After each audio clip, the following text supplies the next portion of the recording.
ئەو پیاوانەی سەدام کە لە ئەنفالی 2 خەڵات کران. بە پێنووسی عەلی مەحموود محەممەد.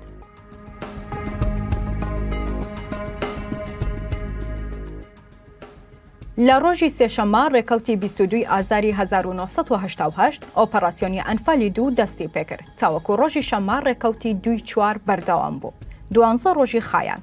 هۆکاری کەوتنی زووی ناوچەکە لە داهاتوودا ئاشکرا دەکەین. ئەوەی لەژێر بەڕێیە دەیهێنینە سەر بەڕە. لەم ئۆپەراسیۆنە ئەنفال ژمارە بەندی کرا.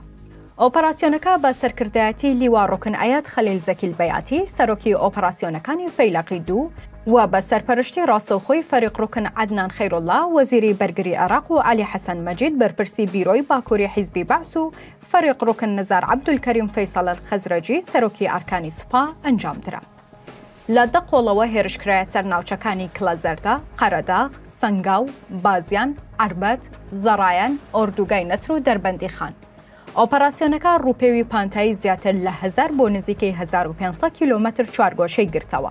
ئەم شاڵەوەی ئەنفال بە کیمیابارانکردنی گوندی سێوسێنانیان لا ڕێکەوتی 22/1978 دەستی پێکرد. تیایدا 69 کەس لە هاوڵاتیانی گوندەکە بوونە قوربانی و زیاتر لە 85 کەسیش بریندار بوون. هەروەها لە ڕێکەوتی 23 گوندەکانی جافەران و ولیان و دووکەرۆ کیمیاباران کرانەوە.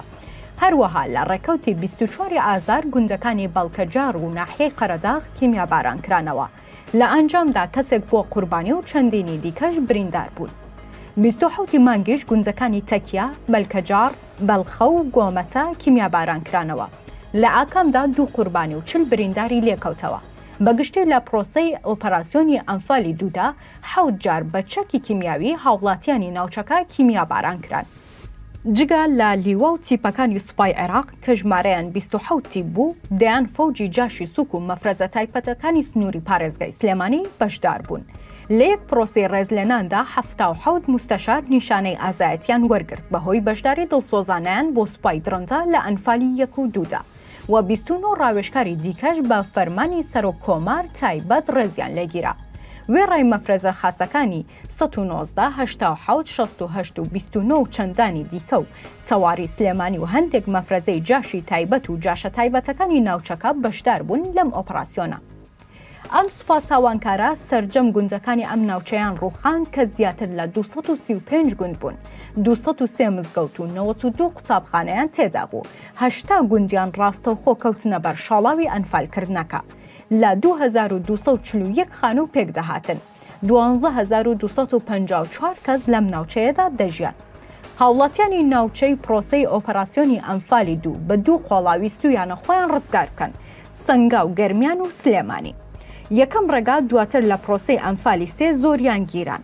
لەگەڵ خەڵکی ئەو ناوچانە ئەنفال کران. گواسترانەوە بۆ چەمچەماڵ و سەربازگەی قوڕەچوو. قەڵای قوڕەچوو کە بارەگای فیرقەی پیادە بوو، لەوێوە بۆ سەربازگەی تۆپزاوە، لێ ڕێگای دووەم چوونەوە بۆ ناوشاری سلێمانی. ئەم بەشەیان زۆریان ڕزگاریان بوو، بەڵام ئەوانەی کەس داڵدەیانی نەداوە یان لە پشکنینەکان لە ڕێگا دەستگیرکراون گواسترانەوە بۆ بارەگای هێزەکانی تەواری لە گەڕەکی چوارباخی شاری سلێمانی کە بە تەواریەکەی چوارباخ ناسرا بوو. ئیتر ئەوانیش خۆیان لە تۆپزاوە بینیەوە. بەوتەی کەسێکی سکاڵاکەر لە دادگای باڵای تاوانەکان لە پرۆسەی ئەنفالی 2 نزیک گڵەزەردە لە دەربەندی چاڵکەلۆغم زیاتر لە 20 کەسیان کوشتە بوو. هێزی مەغاویر نزیکەی 500 کەسی گرتووە لەو کاتە. سکاڵاکەرێکی دیکە دەگێڕێتەوە کە دوای 3 ڕۆژ ژن و منداڵیان ناردووە بۆ سلێمانی. بە مێگەلی مەڕەوە گەشتۆتە تانجەڕۆ، لەوێ دەستگیر کراون. 3 ڕۆژ لە زیندانی فڕقا ماونەتەوە. لە نێوان 31 سێ و 1/4 بردراون بۆ تەواریەکەی شاری سلێمانی. لەو کاتە لە تەواریەکە نزیکەی 500 کەسی لێبووە. خەڵکی دیکەش گیراون. دوای 18 ڕۆژ بردراون بۆ سەربازگەی تۆپزاوە. 7 ڕەمەزان واتە ڕێکەوتی 24/4 گەیشتونەتە زیندانی قەڵای نوگرە سەلمان. لەو سەروبەندە لە ناوشاری سلێمانی لە ئاسمانەوە کۆپتەر بانگەوازی کردووە کە دەرگا بکەنەوە بۆ گەڕان بە دوای هەڵاتوەکانی قەرەداغ. ئۆپەراسیۆنی ئەنفالی 2 بە شێوەی فەرمی لە ڕۆژی شەممە ڕێکەوتی 2/4/1978 بە بەیانی ژمارە 3109 فەرماندەیی هێزە چەکدارەکانی عێراق کۆتایی هات.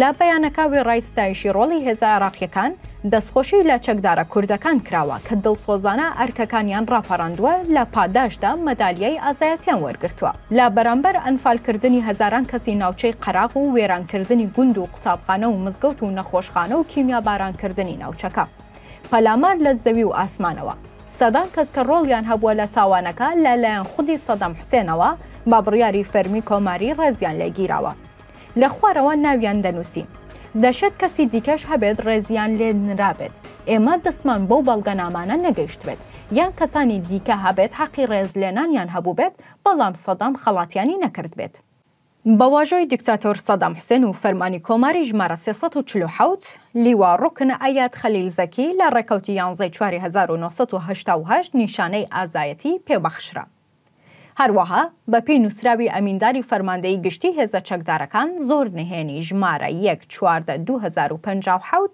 لە ڕێکەوتی 5 نیسانی 1988 بۆ دیوانی سەرۆکایەتی بابەت ڕێزلێنان بە واژۆی فەریق ڕوکن عەلاودین کازم حماد ئەمینداری فەرماندەی گشتی هێزە چەکدارەکان بەهۆی ڕۆڵی نمونەییان لە سەرکردایەتیکردنی ئۆپەراسیۆنی ئەنفالی 1 و 2 نیشانەی ئازایەتیان پێدەبەخشرێت لواء ركن سلغان هاشم أحمد قائد عملية الأنفال الأولي لواء ركن أياد خليل زكي قائد عملية الأنفال الثاني هەروەها بە پێی نووسراوێکی نووسنگەی فەرماندەی گشتی ئەمینداریەتی هێزە چەکدارەکان ژمارە 1/24/1942 لە ڕێکەوتی 28/5/1988 زۆر نهێنی بۆ دیوانی سەرۆکایەتی بە واژۆی فەریق ڕوکن عەلاودین کازم حماد ئەمینداری فەرماندەی گشتی هێزە چەکدارەکان بابەت ڕێزلێنان بە پێی ئەو دەسەڵاتی دراوە بە سەرۆکی ئەرکانی سوپا لەلایەن سەرۆکی عێراقەوە بە پێی نووسراوێکی زۆر نهێنی نێردراوە بۆتان لە ڕێکەوتی 3 نیسانی 1988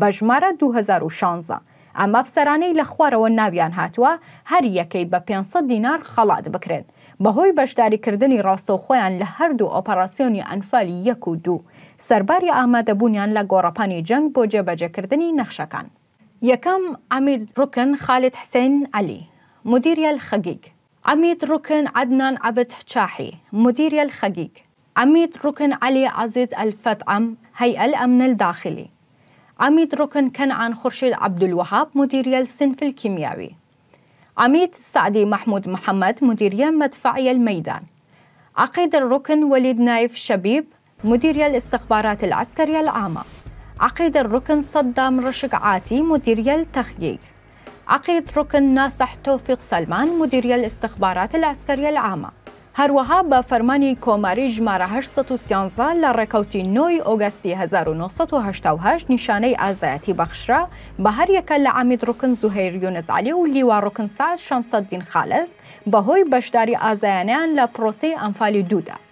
هەروەها لە ڕێکەوتی حەڤەی 4 1988 بەشێک لەو سەرۆک جاشە مستەشارانەی بەشدار بوون لە هەردوو پرۆسەی ئەنفالی 1 و 2 نیشانەی ئازایەتیان پێبەخشرا. وەک ڕێزلێنانێک بۆ ڕۆڵیان لە پرۆسەی تاوانی ئەنفالی 1 و 2 لە ڕووی سەربازیەوە ئەم دوو پرۆسەیە مەترسیەکانی ئێرانی لە ناوچەکە کەم کردەوە کە بە هاوکاری چەند پارتێکی سیاسی پەلاماری هاوبەشیان ئەنجام دەدا کە ڕاستەوخۆ نزار خەزرەجی سەرۆکی ئەرکانی سوپا فەرماندەییانی کردووە کە لەبەر زۆری ناوەکانیان ناتوانین هەمووی لەم شیکاریەدا بخەینە ڕوو هەر بۆیە لە ماڵپەڕەکەمان ناوەکانمان ئاشکرا کردووە.